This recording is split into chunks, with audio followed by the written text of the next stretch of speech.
Well, Yawen and I have the pleasure of presenting something called the Cultural Identity Pyramid. And I'll let you know, I'm a last-minute substitution. My wife actually was a part of the planning committee that put this together. She had all the work that kind of went into it, and she went to a training called the SIDES training, which was all about cultural diversity. And she had to go to Cleveland suddenly because her father fell and broke his hip.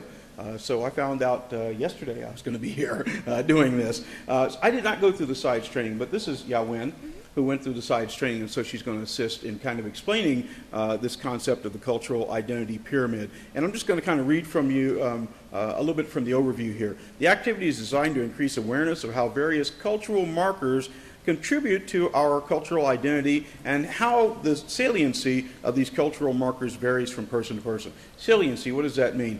Maybe our level of awareness or the level of importance that we designate at that particular time to that particular cultural marker. Anything do you like to add to that, Yawen? Right, and then I think it's the idea that the way that we understand the world, our viewpoints, and then the way we think about issues of diversity and civility oftentimes are influenced by who we are and some of the important groups that we belong to, and some of the, like I think the activity that we did earlier kind of talked about different groups that we belong to. So the activity we're doing now is another way to reflect more about how the different groups that we belong to might influence the way we think about civility and diversity. And then that will be a jumping point for us to talk more about civility and diversity issues later on. And I believe John is typing out some of the groups that can be starting point for thinking about saliency. Yes. So saliency are, it can be groups that have most meaning for you, or groups that you are most aware of, or groups that are most for example, in my experience, I was born and raised, grew up in Taiwan. Being Asian is not anything ever is salient for me until I came to the United States. Because in the United States, people always think of me as an Asian person. People wouldn't look at me and think of me as a Taiwanese person or a Chinese person necessarily. You might guess, but, right? So that's an example of how the way we think about who we are is very sometimes situational. Yes, yes. So what you're going to see there is some broad headings. And you have in front of you, there should be paper and pens on each of the tables. What we're going to ask you to do is we're going to ask you to think about the different aspects of your own particular specific cultural identity. And what we'd like you to think along the lines of, these are some suggested categories, along the lines of those categories. And there are three kinds of levels that we'd like you to kind of prioritize them in, or grade them in, or designate them in. What aspects here are the most salient, or the ones that you're thinking about the most, or that you're most aware of? Which ones are situational? Which ones depend on the situation that you're in? So some of these may be more salient if you're in a different situation. And then which are the least salient? I'll give you an example of one that I would probably put least salient, but also situational, and that is abilities. And abilities, what we mean there are, just what are your abilities, or what are your limits sometimes to your abilities. I'm a cancer survivor, a prostate cancer survivor. 3 years ago, I had prostate cancer surgery, and I had a pretty extended surgery and a pretty extended recovery from that. And I found myself, and I've always heard this, but there's nothing like having it illustrated. I found myself, for the first time, being differently able, being less able than I was used to. Someone told me a long time ago that I'm only temporarily able-bodied. I'm a car crash or something like that, away from possibly being in a wheelchair or something like that. And I was in the position where it was right before the holidays, and I was at a Target store, and I was having trouble walking. And so I had to get in one of those little motor carts that they have at the store there, those little electric carts. And for the first time, I found out what it was like to ride in one of those. People look at you thoroughly differently. So that was kind of a situational thing. I'm not usually thinking about abilities, but the situation may call for it. Does that make any sense to anyone? So we'd like for you to think about each of those broad categories and which is the most salient or the one that you're most often aware of or are acutely aware of, which is, again, situational. It depends on the situation that you're in, and which of those are least salient. We also feel free to, depending on your comfort level, you may make any of those more specific. Under spirituality, you may put something really specific there as far as your specific religion or specific spiritual beliefs. Under race, you may be very specific there. So depending on your own comfort level, feel free to make those more specific. Could you very slowly read the list because some people can't see it? Oh, thank you. So, would you, Helen? So what we have are abilities, class, socioeconomic class status, nationality, regionality. Could you explain regionality? Well, I mean, I live in New Mexico, Texas, and Ohio. It's very different, Midwest and Southwest, so that can be regionality. You can also think regionality within Ohio. Within too. Ohio, yeah. Right. Appalachian, yeah, right, so. Right. Thank you. We also have sex and gender, age, sexual orientation, spirituality, ethnicity, race, and feel free to throw in other groups that you belong to that have meaning for you. Does anyone have any questions about what we're asking you to do? Again, we'd like for you to write those 10 broad headings on a piece of paper, and again, we'd like you to kind of grade them as far as what's most salient, what is situational, and what's least salient to you. So we'll give you a few moments to do that. Thank you.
Part of what we'd like to do is have just a very brief report back from each group.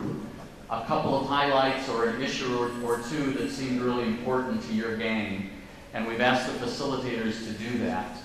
After we've done that, we'll also just kind of open the floor to see if there's an issue or something important to you that just didn't come out tonight that you want us to simply capture. We're not going to have time to talk about it, but just to notice some of the other important things that we also ought to be thinking about that connect to diversity and civility. So first step is reports from small groups, and Reggie has a microphone. So, as usual, who'd like to start? I'll get it out of the way. Something we talked about, we are a group of 5 women with a lot of shared commonalities, so the conversation, was really open. We were also wondering if we have a men in the mix, how that might change our conversation. We had 3 additions to the cultural identity pyramid. They are mother, political affiliation, and profession. And we also talked about issues with sustainability. How do we talked about poverty issues and different issues in the neighborhood. We have interests, we have ideas, but one town hall meeting like this is not going to solve the problem. So how do we sustain effort? So that would be a question that we're pondering with the program. Thank you. Thank you. Let's go next.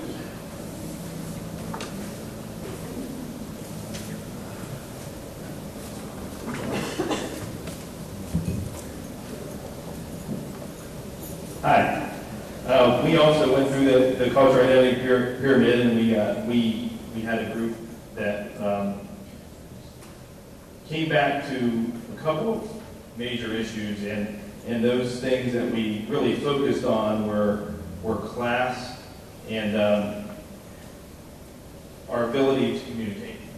And basically, with the cultural identity pyramid, we identified class as one of the most salient things that we as a community face, and there were a number of examples from our group. And then we got into some issues that are affecting the town, and we dug deeper into those issues and determined that our communication is something that we need to work on. And then near the end, a really neat statement came up: our perception of others really determines the way we interact with each other. So that's us. Thank you. Thank you. I'm getting my cardio workout here. I see.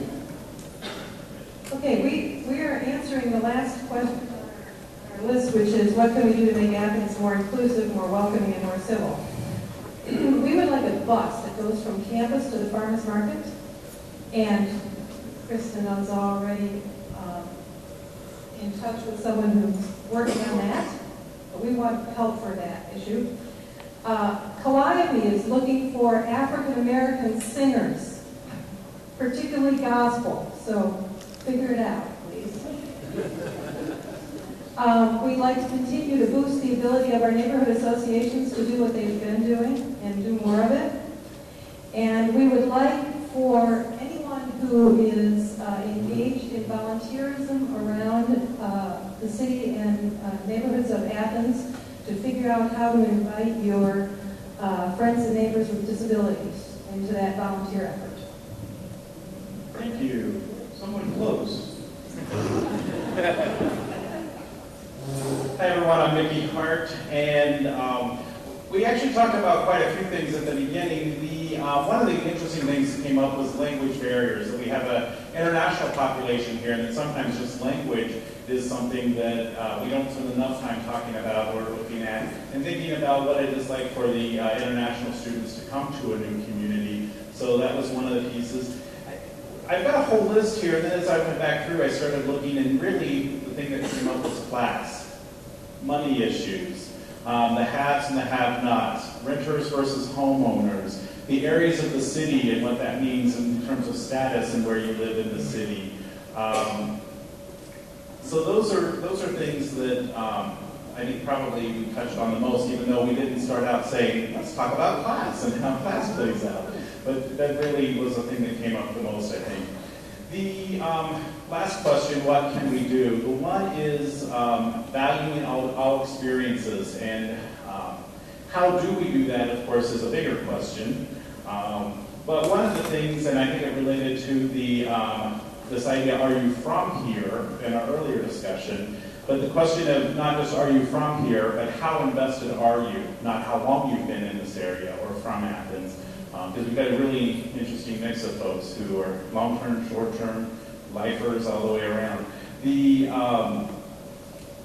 suggestion really was figuring out ways to celebrate those who have impacted our community, whether that's through awards, public recognition, highlighting people in our communities, and to really think about using empowerment rather than just focusing on our differences. And then the one, and really I think what tonight largely is about is bringing people together. And thinking about different populations, bringing different populations together, but particularly undergrad students with local community members, who may not really encounter students all that often. And John and I talked a while back about this idea of guess who's coming to dinner, and that might be one way to do it, where we have people host dinners and to get people from all over to go to different homes for dinner, and then we all come back here, for example, for dessert. So one idea. Thank you.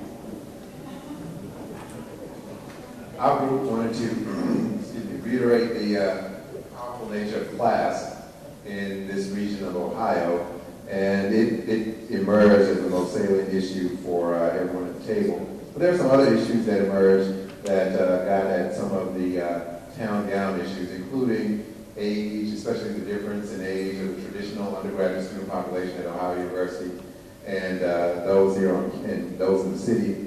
And also the regionality seemed to be very powerful in that not just regionality of people who are residents of Athens, but those who are students on campus in the different regions from the state that students are from. And Marika pointed out that she doesn't say Cincinnati the way that a lot of people think she should say Cincinnati, so we didn't realize there was a different way of saying Cincinnati.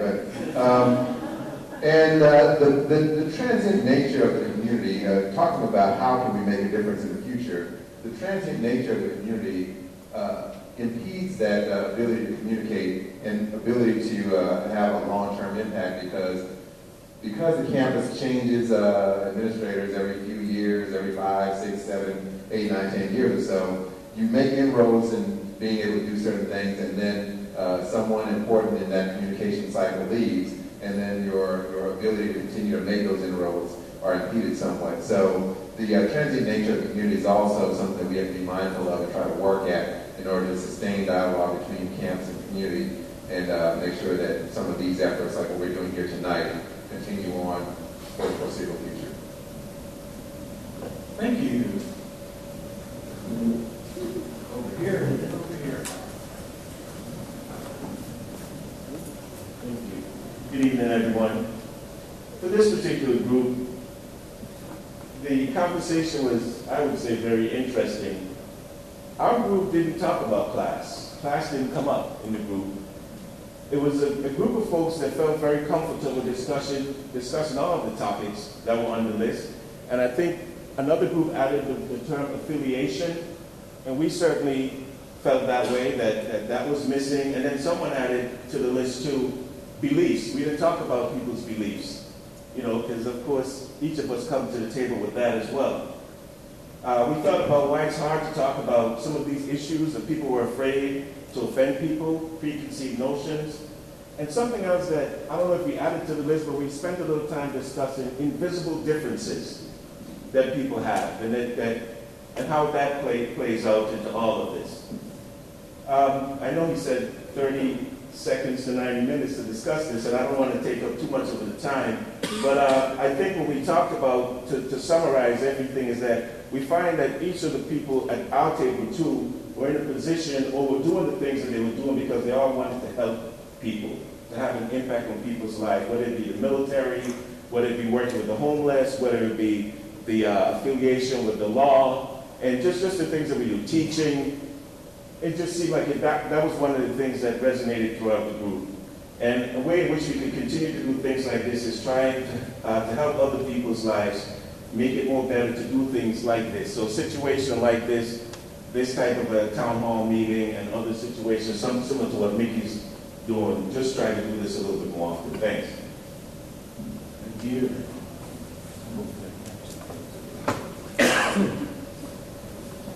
Hello, I'm Lynn Shaw, and this is my group. We started out discussing the cultural identity pyramid like most of you did. We kind of came to the conclusion that a lot of the times the thing that was most salient was if we were in a group and we identified with the minority characteristics. So if we were in a group and we were the only female, that was when our gender was most salient. So that was kind of an interesting discussion that we had about why it was most salient and how it was situational. And then we came to a discussion about how to make Athens more inclusive. And the first thing we talked about was continued efforts by Athenians and Ohio University and students to involve all of us in community activities, but also to reach out to other communities. So it's reached out to St. Nelson, Parkersburg, and kind of include all of them so that we're an even larger community. So we thought that might be a good idea. We also thought that it would be important to connect students and permanent residents to have discussions and to listen, which is kind of what we're doing now. So I'm continuing this and doing it more because obviously this was not enough time, so I know we still wanted to talk more. We're also saying using inclusive language, so maybe not labeling students as students, but labeling them as younger residents. So there's not like, oh, those are the students and these are the residents. So it makes it so that we're more like people living here, not just temporary people that are just coming through. We're also saying don't label people as university people and Athens people or Nelsonville people because it causes a rift and it makes it harder to have a community. And so we're thinking that maybe, obviously, once again, more inclusive language. We were also saying that bars and establishments have displayed heterosexism and racism, and maybe offering diversity training to those bars and establishments so that they could put maybe just a poster in their sign that says that they've gone through this diversity training. And we would hope that they would stick to those policies that they've learned in that diversity training. Thank you. Good evening. I'm Barb Harrison. And our group, I think, started out, and I actually missed a few of the words at the beginning, but we identified the most salient characteristics as age, religious background, ethnicity, gender, and I would also say outsider. And some of the things that we started to discuss about how we can make Athens a more inclusive and diverse place where civility is welcomed this one came up kind of toward the end of our conversation, but basically don't be afraid to ask questions that you might kind of feel stupid asking, because really, how are we going to overcome misunderstanding about one another if we are afraid to ask? So probably finding those safe places that you can ask, maybe meetings like this, or we have some lists created here tonight, so maybe that could be shared so that you can call me up or somebody else that you talk to and ask. Also, I thought this was excellent, is continue to support those organizations in our community that work daily on these types of issues. UCM was mentioned specifically, and I thought that was a great example. Also, walking outside your door, going over to your neighbor, making sure that you know who they are and that they know who you are, and maybe having some conversations similar to what we've done here tonight, so that there's not that barrier right in your own community. And finally, one of the really neat things is I think some folks at the table might get together again. One of our members is teaching on this topic, and so he invited others to come to his class. Thank you.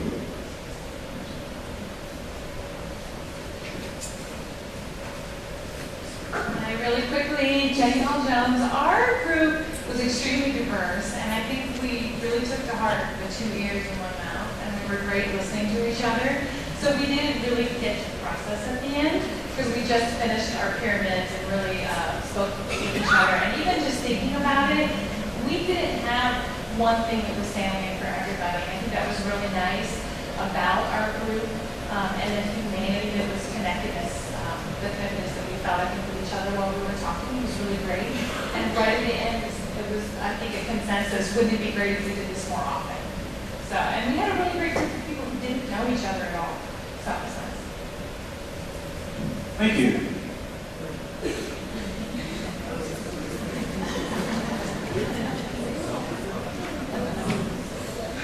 Hi, my name is Skylar Lee.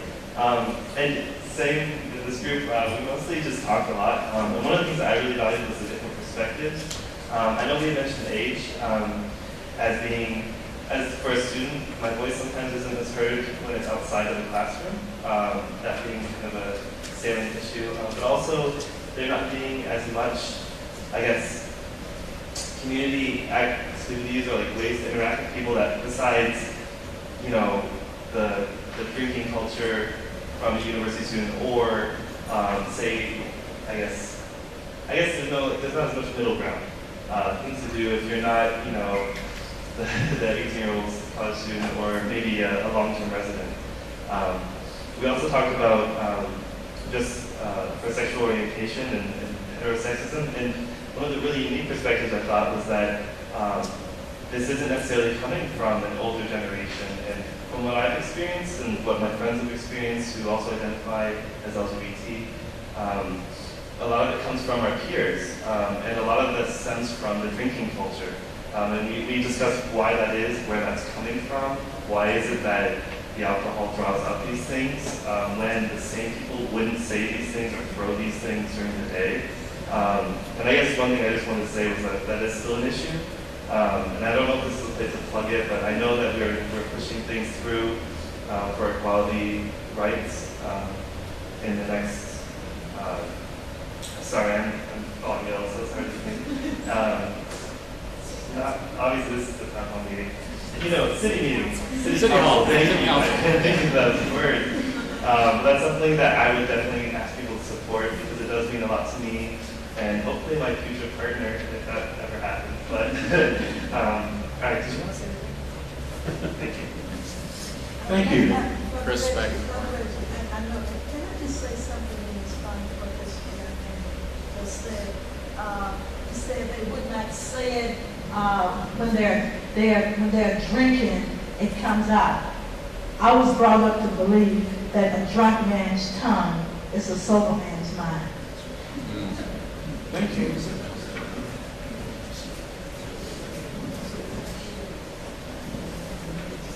I'll be super brief as well. My name is Chris Wagner.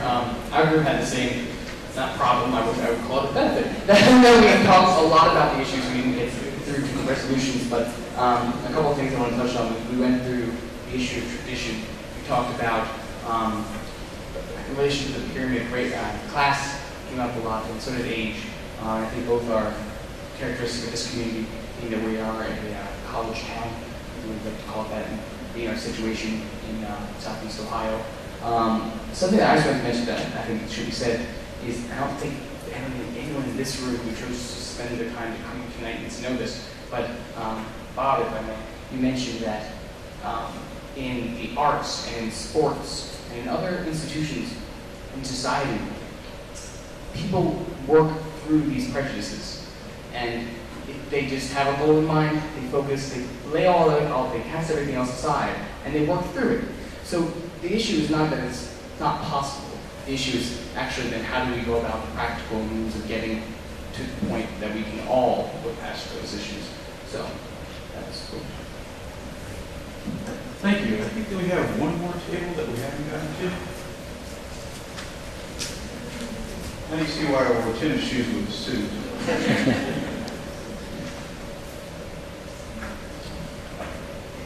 I guess I can stand up. Hi everybody, Paul Lowe. Good to see everybody. We talked, half our table's already gone, unfortunately. I guess I had another event to attend.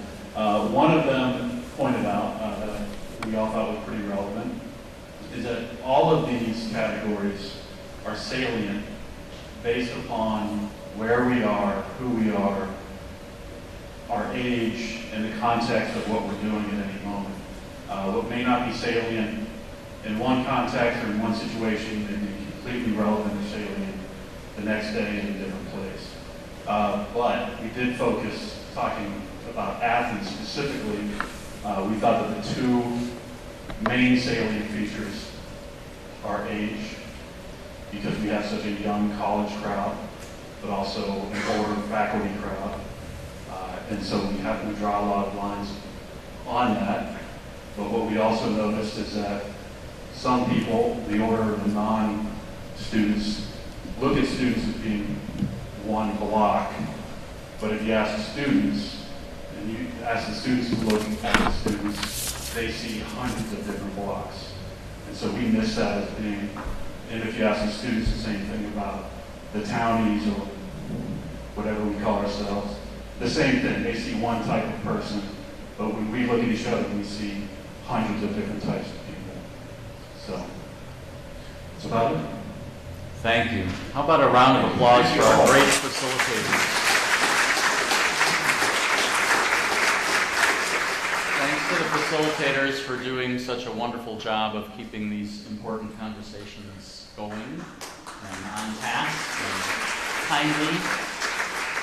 We've got a couple of quick things to do, and then we will get people out of here by 8:30. So one is are there issues, and this is sort of a headline form, you really can't use more than about 5 words because of the time, but an issue that you just want to say out loud so we can have it in our minds as we move forward that maybe didn't come to the fore much yet tonight. Yes?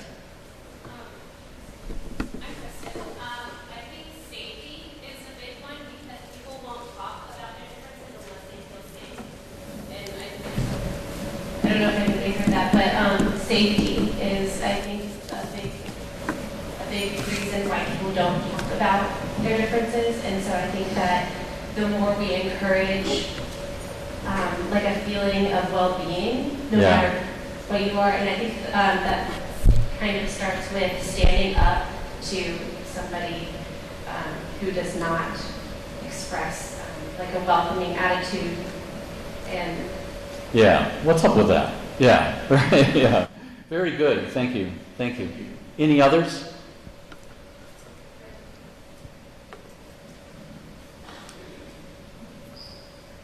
Visual civility. So I'm talking about graffiti, I'm talking about litter, I'm talking about those kind of things. There's an effort, big time effort going on right now, and we'll be hearing more about it. But I thought it was an interesting way one of our members on our team said that.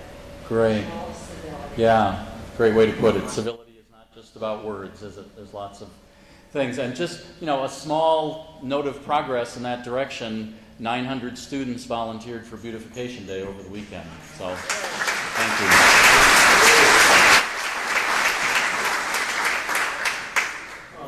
I just want to say a quick phrase. Appreciate how lucky we are to be this diverse in this small of a town where you can make eye contact with people on the street. And we're very, very lucky. Great. Thank you. Thank you. Another one over here. I guess I would just say try to avoid being a bystander, because when you see something happening, you don't know if you could be the one person to step in and stop, or the one person to step in and be a potential ally to somebody. Great. Thank you. That's huge.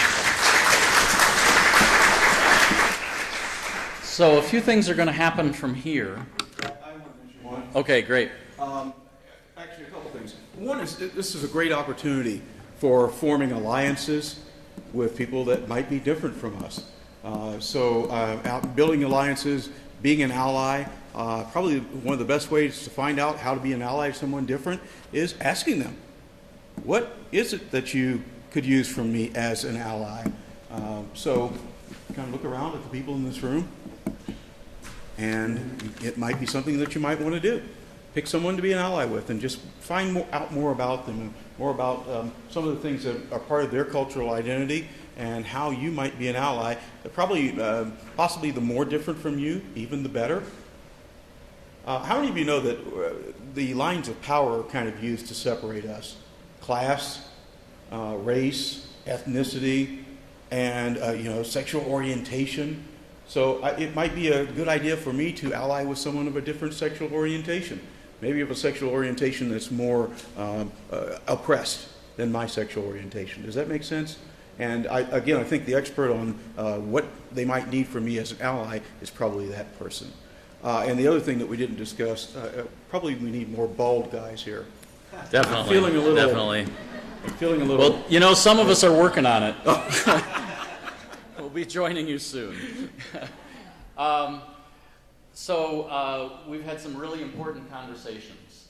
One of the things that will come from this is we, meaning the Community Relations Commission, have begun to put together kind of a resource guide for people who want to learn more about a wide variety of diversity issues.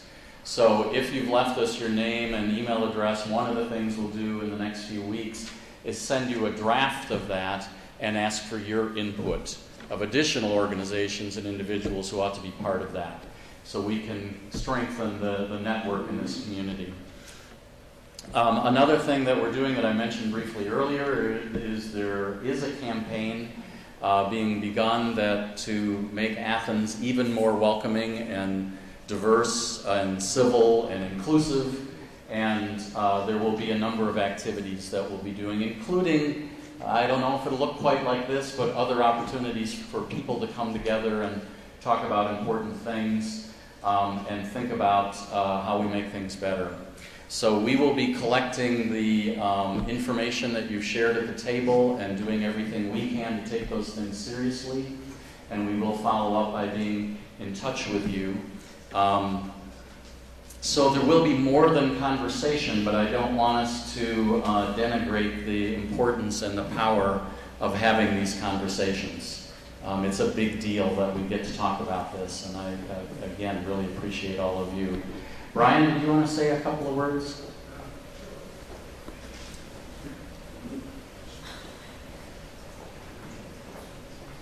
Maybe your own highlight?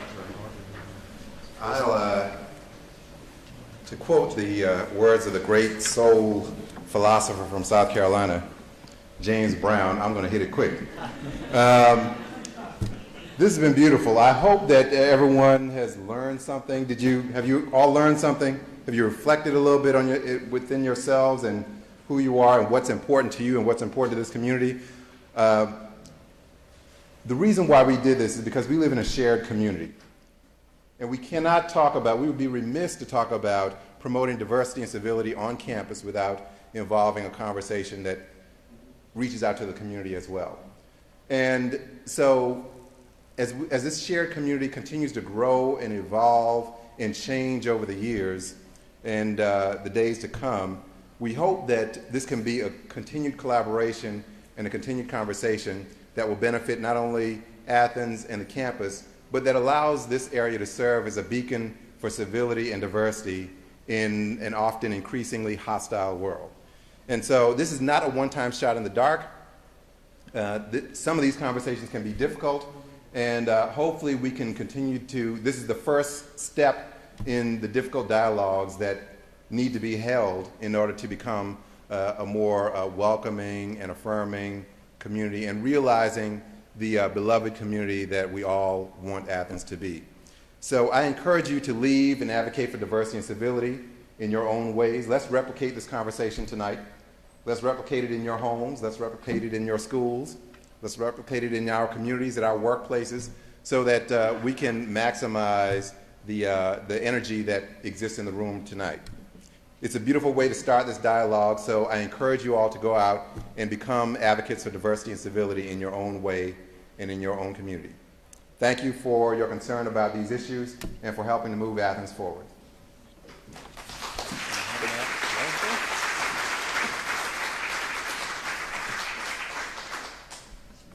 Thank you all for coming.